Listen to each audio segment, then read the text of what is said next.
મિત્રો, છેલ્લા કેટલાક વર્ષોમાં સરકારને આખરે એ બાબત ધ્યાનમાં આવી છે. ગુનેગારો ગુનાથી બચવા વિદેશ ભાગી જતા હોય છે, ત્યારે હવે આ બાબતે સરકાર ગંભીર બની રહી છે. ગુનેગારોને ભારતની બહાર જતા અટકાવવા માટે હવે સરકારે ત્રીજું નેત્ર ખોલ્યું છે.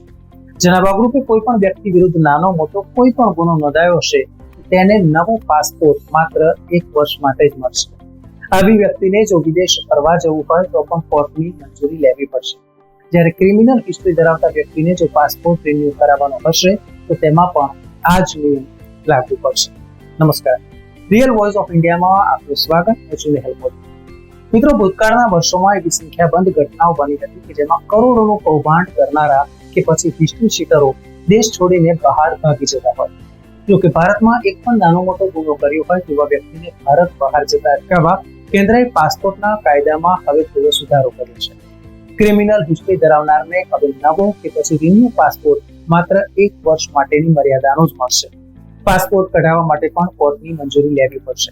પાસપોર્ટનું કામ કરતા પોલીસ કર્મચારીઓનું કહેવું છે કે અત્યાર સુધી દરેક વ્યક્તિને 10 વર્ષ માટે પાસપોર્ટ મળી જતો હતો, પરંતુ હવેથી નાનો મોટો કોઈ પણ ગુનો નોંધાયો હશે તો તે પાસપોર્ટની મર્યાદા ઘટીને માત્ર 1 વર્ષ માટેની કરવામાં આવશે. એટલું જ નહીં, પોલીસ સ્ટેશનથી આવતા અભિપ્રાયમાં પોલીસે જે તે વ્યક્તિના ગુનાનું વર્ગીકરણ પણ દર્શાવવું પડશે. જે પણ વ્યક્તિ ઉપર કોઈ ગુનો હોય તો તેને 1 વર્ષ માટેનો પાસપોર્ટ કઢાવવાનો હશે તો તેને પહેલા કોર્ટની મંજૂરી લેવી પડશે. પાસપોર્ટ કઢાવવા માટે કોર્ટમાં ₹50,000 થી લઈને 2 લાખ ડિપોઝિટ તરીકે જમા કરાવવાની રહેશે.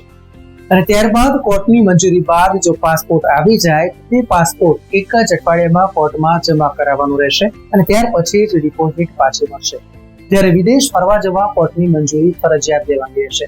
ઉલ્લેખનીય છે કે તાજેતરમાં અમદાવાદ શહેરમાં એક પોલીસ સ્ટેશનમાં 8 માણસો સામે ગુનો હતો અને તે માણસોએ પાસપોર્ટ કઢાવવા તેમજ રિન્યુઅલ માટે અરજી કરી હતી, જેથી પોલીસ સ્ટેશનથી આવેલા અભિપ્રાયને આધારે રિજનલ પાસપોર્ટ ઓફિસરે તેને 1 વર્ષનો પાસપોર્ટ ઇસ્યુ કર્યો હતો. જેની સામે આ 8 માણસ હાઈકોર્ટમાં ગયા હતા અને તેમને પાસપોર્ટ 10 વર્ષનો મળે તેવી રજૂઆત કરવામાં આવી હતી. જો કે આ મુદ્દે હાઈકોર્ટે રિજનલ પાસપોર્ટ ઓફિસના અધિકારીઓને કોર્ટમાં ઉપસ્થિત રાખ્યા હતા અને બાદમાં આ નિર્ણય લેવામાં આવ્યો હતો. મિત્રો, આવા જ માહિતીસભર કાર્યક્રમ જોવા અમારી યુટ્યુબ ચેનલને સબસ્ક્રાઇબ કરો, વિડીયોને લાઇક આપો, મિત્રોને શેર કરો. ધન્યવાદ. મિત્રો, આપ યુટ્યુબ ઉપરાંત ફેસબુક, ઇન્સ્ટાગ્રામ, એક્સ સોશિયલ મીડિયાથી પણ અમારી સાથે કનેક્ટ રહી શકો છો. દેશ વિદેશના તમામ સમાચારો વાંચવા માટે અમારી વેબ પોર્ટલ revolt.in ઓપન કરશો. ધન્યવાદ.